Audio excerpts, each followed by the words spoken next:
quel est le starter pack quand on part faire la cueillette des champignons? Alors déjà, c'est d'avoir des magnifiques bottes comme j'ai ici, d'avoir un magnifique panier en osier, comme ça permet aux espèces d'être aérées et de pouvoir respirer. Si on les met dans un sac en plastique, elles vont s'abîmer. On va transformer le champignon comestible en espèce toxique parce qu'il y a des bactéries qui vont pouvoir se développer dessus. Après, c'est d'avoir un livre, de préférence un livre assez simple à connaître. C'est vrai que lui, il est un peu compliqué, je vous avoue. Et après, c'est d'avoir un petit couteau pour pouvoir déterrer l'espèce dans son intégralité. Donc, pour pouvoir cueillir un champignon, on essaye de dégager un maximum les feuilles et on ne coupe jamais comme cela, on ne coupe jamais le pied.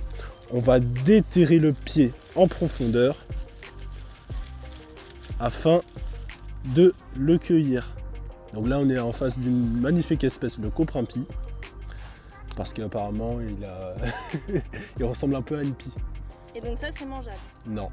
Non. Alors tu verras que dans les champignons, il y a 100 espèces comestibles, 50 vraiment comestibles parce que sinon c'est pas vraiment mangeable, c'est pas bon. T'en as 20 mortels et t'en as une centaine de toxiques.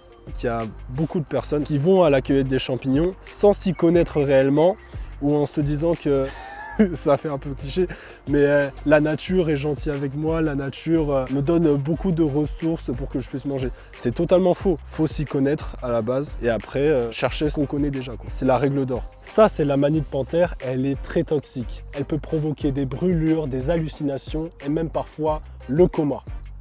Voilà pourquoi l'importance de bien le cueillir. Parce que si tu le coupes comme ici, tu vas enlever des caractères déterminants pour bien la reconnaître.